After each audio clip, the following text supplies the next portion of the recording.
Austin, Texas, President Donald Trump is weaponizing homelessness in a way not seen in a generation, giving cover to local Republicans pursuing punitive measures and unraveling a long-standing consensus on how to best get people off the streets. Trump's fondness for slamming San Francisco as worse than a slum and blaming the liberal establishment for homelessness in major cities comes as the number of people without shelter has surged. It's also become more public as income inequality has widened. Watching a bipartisan agreement around so-called housing-first homelessness policies crumble over the past year has disheartened many of those who have spent years crafting it.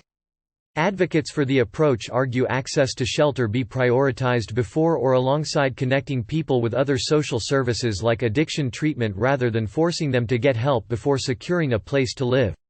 And nearly everyone seeking to help people experiencing homelessness had reached that same conclusion, said Nan Roman, head of the National Alliance to End Homelessness.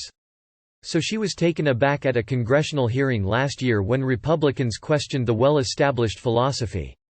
That seemed very political, she said in an interview, noting how battle lines hardened shortly after the hearing and after Republicans lost control of the House. Making it a political issue doesn't help, she said. In the past, we have been able to say it's not one size fits all. Whether it's invisible or viewed as an everyday nuisance, the growing scrutiny from Trump and other Republican officials has teed homelessness up as a political dart against city and state-level Democrats already struggling to get a handle on the issue. The issue has become so fraught in California it imperils the political future of Gov. Gavin Newsom, a frequent Trump critic, who devoted his State of the State address this month to the pernicious crisis in our midst. It's also dogged liberals like Los Angeles Mayor Eric Garcetti, who has called on the federal government for help and set up yet another feud between Trump and the California congressional delegation. Trump is seizing on these new cityscapes to prod Democrats like New York Governor Andrew Cuomo and New York City Mayor Bill de Blasio just as his messaging counters steady, albeit slow, progress on policies anti-homelessness activists considered settled.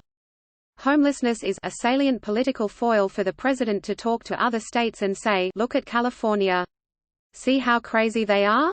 Do you really want that?" said Mike Madrid, a Republican strategist who is part of the Lincoln Project, a GOP effort to challenge Trump.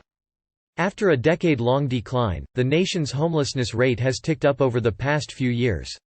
And as new skyscrapers spring up in urban landscapes, many of the nation's homeless have taken to living in tent cities, a new set of semi-permanent fixtures. Housing First advocates argue economic growth, low unemployment and a shortage of new affordable residential construction have combined to drive up housing prices in fast-growing cities, and that the rise in homelessness is not the result of federally funded programs under attack by Trump. The president's rhetoric gives license to local leaders to step up their own rhetoric and policies, said Maria Foscarinis, founder and executive director of the National Law Center on Homelessness and Poverty. In Texas, where Republicans are fighting to maintain their grip on the state house, Governor Greg Abbott is publicly feuding with city officials in Austin for passing local ordinances to decriminalize homelessness. Abbott is pushing the legislature to establish a statewide ban on local measures to decriminalize homelessness when lawmakers reconvene in January. Travis County GOP Chairman Matt Makowiak has also jumped into the spat, saying he's organizing a ballot resolution that would force the city to overturn its measures. Not prosecuting crimes leads to anarchy, Makowiak said. Encouraging homelessness and making it last as long as possible is not the answer. Members of Austin's Democratic-controlled city council say they passed the measures so they could better connect people without homes with services rather than spooking them with arrest, harming their chances of finding a place to live, and driving them into the shadows. We see our state leadership and governor demonizing people experiencing homelessness and creating a link between homelessness and criminality, Austin Mayor Steve Adler said in an interview. It certainly doesn't make it easier to deal with the challenge. Roman, with the National Alliance to End Homelessness, and others who have been working on the issue for decades say the Trump administration is throwing out a playbook that's working. Rather than emphasize housing, the federal approach instead focuses on the law and order narrative Trump often likes to lean on, calling for heightened law enforcement and loosening building requirements rather than building more housing capacity, a pivot White House officials argue is needed to challenge the orthodoxy on homelessness solutions. President Trump has talked more about homelessness than all other presidents combined since President Reagan, said Robert Marbut, the head of Trump's U.S. Interagency Council on Homelessness, at a recent conservative policy conference in Austin. The greatest news is that in the last 6 weeks is that an honest conversation has started and the president has started it. Housing First advocates also reject policies that put homeless people in jail, saying it's expensive, ineffective and flies in the face of a Ninth Circuit Court of Appeals decision the Supreme Court refused to hear in December. So far, Congress has maintained federal funding for new shelters and housing and put guardrails on the administration's homelessness response in the fiscal 2020 appropriations bill. In January, a group of bipartisan lawmakers urged Marbut to continue Housing First policies. But the 2020 presidential campaign has also put a spotlight on the fault lines among Democrats, who aren't necessarily on the same page on how to address homelessness. Las Vegas is one of the few Democratic-led cities that is taking a more punitive approach to homelessness, which drew scrutiny from more than a half-dozen White House hopefuls, including Elizabeth Warren, Joe Biden, and Bernie Sanders, eager to differentiate themselves from Trump on the issue. The Democrats are known as the kinder, gentler party, but this is going to require tough love and not a lot of Democrats want to go there, said Democratic strategist Stephen Mavilio, who served as press secretary to former California Gov. Gray Davis.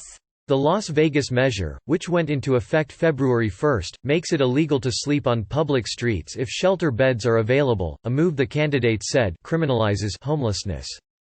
I thought that there was a marble missing from each one of them, Las Vegas Mayor Carolyn Goodman, a Democrat, said of the presidential candidates. None of them called to find out what we were doing and why, Goodman said in an interview. For people who are running for the highest office in the land, I can't even find words to speak to that. The new ordinance was intended to force homeless people to make use of services and prevent the city from developing a seedy area like Los Angeles' Skid Row, she said. It's about safety first and health second.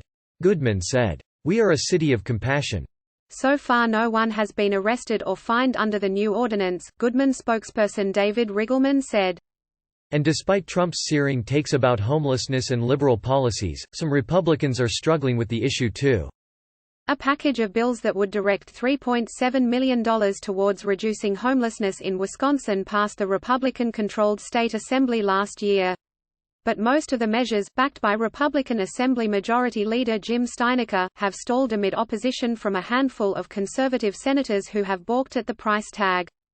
I think what some people that are hesitant to pass this package of bills may point to is the extraordinary amounts of money that are spent in some of these bigger cities where there are more homelessness issues and kind of the failure of that to have a dramatic impact on the homeless population, said Steinecke, who sponsored the bills.